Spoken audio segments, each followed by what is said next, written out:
Hello friends, આજે આપણે રાજસ્થાનની આગવી ઓળખ એવી દાલબાટી બનાવીશું. રાજસ્થાન અને દાલબાટી એકબીજાના પર્યાય જેવા છે. રાજસ્થાનની દાલબાટી દેશમાં જ નહીં પણ વિદેશમાં પણ એટલી જ પ્રખ્યાત છે. તો આજે આપણે આ દાલબાટી એકદમ સરળ રીતે ઘરે જ તૈયાર કરીશું. એના માટે મેં અહીંયા 1/4 કપ મસૂરની દાળ લીધી છે, 1/4 કપ ફોતરાવાળી મગની દાળ લીધી છે અને 1/4 કપ ચણાની દાળ લીધી છે. અહીંયા તમે તમારી પસંદગી પ્રમાણે અડદની દાળ અને મગની મોગર દાળ આવે છે એ પણ લઈ શકો છો. હવે મેં અહીંયા 2-3 પાણીથી દાળને ધોઈ લીધી છે. સાફ પાણી આવે ત્યાં સુધી દાળ ધોઈ અને પછી મેં અહીંયા એને કુકરમાં લઈ લીધી છે અને એમાં અહીંયા મેં 2 ગ્લાસ પાણી ઉમેર્યું છે.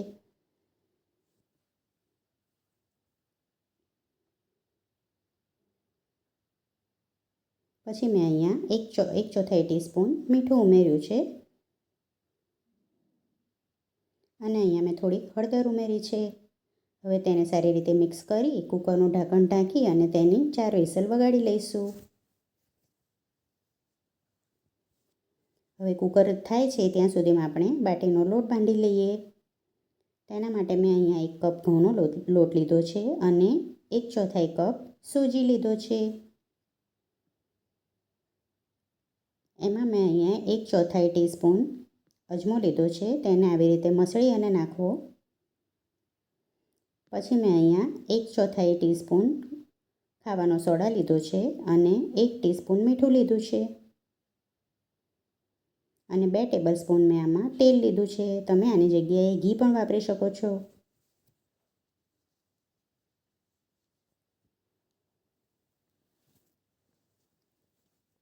હવે તેને આવું સરસ મોણ દઈ અને મિક્સ કરી લેવું.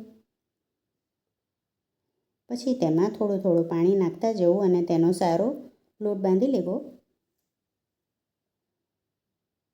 લોટ બંધાઈ જાય પછી તેને આપણે 15થી 20 મિનિટ રેસ્ટ આપીશું. ત્યાં સુધી આપણે અહીંયા દાળની તૈયારી કરી લઈએ. તેના માટે મેં અહીંયા એક ચોપરમાં 10થી 12 કળી લસણ લીધું છે, 1 ઇંચ આદુનો ટુકડો લીધો છે અને 2થી 3 નંગ લીલા મરચાં લીધા છે. તેને મેં સારી રીતે અહીંયા ચોપ કરી લીધા છે. હવે અહીંયા મેં 2 મોટી ડુંગળી લીધી છે અને 2 નંગ મીડિયમ સાઇઝના ટામેટાં લીધા છે. આ બંનેને હું સમારી અને જુદા જુદા ચોપરમાં ચોપ કરી લઈશ.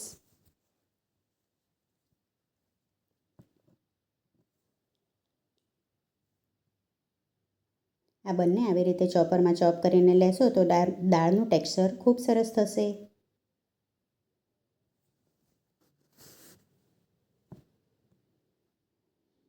હવે આપણું કુકર થઈ ગયું છે. આપણે જોઈ લઈએ.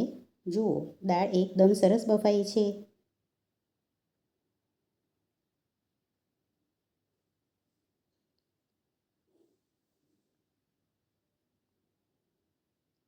હવે તેને આપણે ઝીરણીથી થોડીક મિક્સ કરી લઈએ. હવે એક કઢાઈમાં મેં અહીંયા 2 ટેબલસ્પૂન તેલ લીધું છે.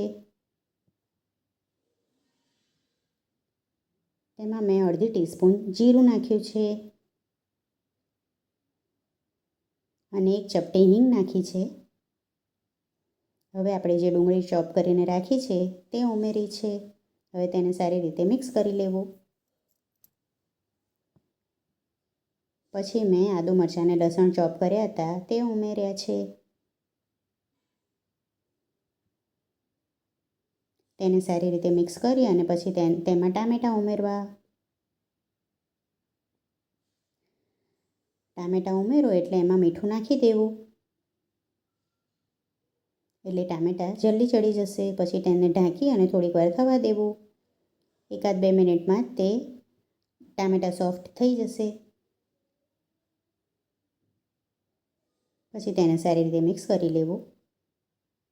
પછી મેં અહીંયા અડધી ટીસ્પૂન હળદર લીધી છે, 1 ટેબલસ્પૂન મરચું પાવડર લીધો છે અને 1 ટેબલસ્પૂન મેં અહીંયા ગરમ મસાલો લીધો છે. હવે અહીંયા બાફીને રાખેલી દાળ આમાં મિક્સ કરી દેવી અને તેને ઢાંકી અને થોડીક વાર માટે થવા દેવું. હવે ધીમા તાપે દાળ ઉકળી જાય. જુઓ ફ્રેન્ડ્સ, તૈયાર છે સરસ દાળ. હવે ગેસ બંધ કરી અને એમાં આપણે અડધું લીંબુ નીચોવી લઈશું. પછી તેને સારી રીતે મિક્સ કરી અને તેમાં થોડીક કોથમીર છાંટી દઈશું. દાલ બાટી માટે ટેસ્ટી દાળ તૈયાર છે.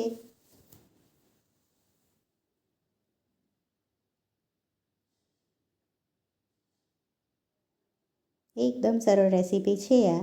હવે આપણે બાટીની તૈયારી કરી લઈએ. જુઓ લોટ એકદમ સેટ થઈ ગયો છે. હવે બાટી માટે અહીંયા એક મીડિયમ સાઇઝનું લોવું લઈ અને તેને આવી રીતે વાટકી જેવો શેપ આપી દેવો અને પછી તેને બધી બાજુથી વાળી લેવું ગોળ કરતા જઈને અને પછી તેનો લુવો કરી લેવો. આ રીતે બાટી વાળશો એટલે તે અંદરથી પણ સરસ ચડી જશે. હવે મેં અહીંયા બાટી અપ્પે પેનમાં તૈયાર કરી છે. તો અપ્પે પેન મેં ગરમ કરવા મૂકી દીધું હતું. હવે તેમાં હું નીચે ઘી લગાવી દઈશ. હવે આમાં હું બધી બાટી મૂકી દઉં છું. આટલા લોટમાંથી મારે 11 બાટી તૈયાર થઈ છે. હવે તેને ઢાંકી અને થોડીક વાર માટે થવા દઈશ. 10 મિનિટમાં સરસ બાટી તૈયાર થઈ જાય છે. તેને આવી રીતે વચ્ચે વચ્ચે પલટાવતું જવું.